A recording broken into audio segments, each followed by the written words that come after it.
சொத்து குவிப்பு வழக்கில் திமுக எம்பி ஆர் ராசா ஆஜராக சென்னை சிறப்பு நீதிமன்றம் உத்தரவு பிறப்பித்துள்ளது.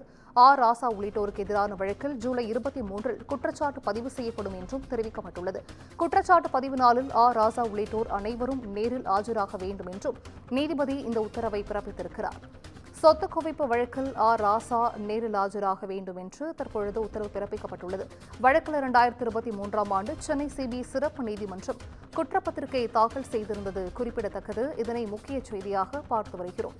சொத்து குவிப்பு வழக்கில் திமுக எம்பி ஆர் ராசா ஆஜராக சென்னை சிறப்பு நீதிமன்றம் உத்தரவிட்டிருக்கிறது. ஆர் ராசா உள்ளிட்டோருக்கு எதிரான வழக்கில் ஜூலை 23 குற்றச்சாட்டு பதிவு செய்யப்படும் என்றும் நீதிமன்றம் தெரிவித்துள்ளது.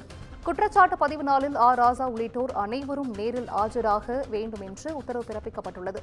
ஆர் ராசா வருமானத்திற்கு அதிகமாக சொத்துக்களை குவித்துள்ளதாக 2015 ஆண்டு சிபிஐ வழக்கு பதிவு செய்திருந்த நிலையில் வழக்கில் 2023 ஆண்டு சென்னை சிபிஐ சிறப்பு நீதிமன்றம் குற்றப்பத்திரிகையை தாக்கல் செய்திருந்தது குறிப்பிடத்தக்கது.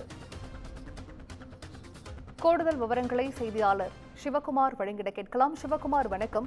சொத்து குவிப்பு வழக்கில் ஆர் ராசா நேரில் ஆஜராக வேண்டும் என தற்பொழுது உத்தரவு பிறப்பிக்கப்பட்டிருக்கிறது. இது குறித்தான முழு விவரங்கள் சிவகுமார்.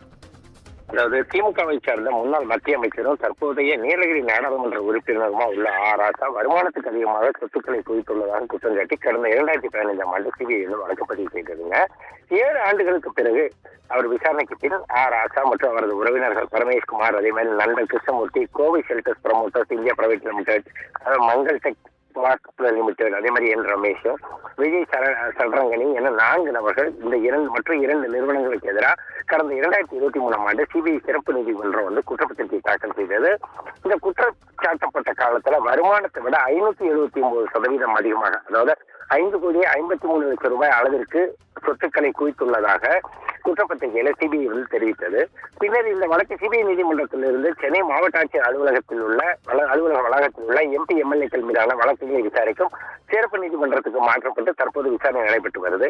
இந்த நிலையில இந்த வழக்கில் குற்றம் சாட்டப்பட்ட ஆர் ராசா தரப்பில் மனு ஒன்று கடந்த ஆண்டு தாக்கல் செய்யப்பட்டது. அதுல தனது வருமான வரி கணக்கு தாக்கல் விவரம், சில ஆவணங்கள் வழங்க வேண்டும் கோரினார். இதற்கு சிபிஐ தரப்பில் எதிர்ப்பு தெரிவிக்கப்பட்ட நிலையில் ராஜாவின் வருமான வரி கணக்கு தொடர்பான விவரங்கள் அவரிடமே இருக்கும், சாட்சி விசாரணையின் போது அதனை அவர் சரிபார்க்கலாம்னு வாதிட்டாரு. அனைத்து தரப்பு வாதங்களுக்கும் பிறகு தீர்ப்பை தள்ளி வைத்த சிறப்பு நீதிமன்ற நீதிபதி என் வெங்கடவர்தன் இன்று உத்தரவிட்டிருந்தாரு. இதில் வருமான வரி கணக்கு தாக்கல் செய்த விவரங்களை கோரிய ராஜாவின் மனு தள்ளுபடி செய்யப்பட்டது. பின்னர் வழக்கில் ஜூலை 23 குற்றச்சாட்டு பதிவு செய்யப்படும் என அறிவித்த நீதிபதி அன்று ராஜா உள்ளிட்ட குற்றம் சாட்டப்பட்ட அனைவரும் நேரில் ஆஜராக வேண்டும் என உத்தரவிட்ட நீதிபதி வெங்கடவர்தன் வர ஜூலை 23 இந்த விசாரணை ஒத்தி வச்சிருக்கிறாரு. செஞ்சுங்க.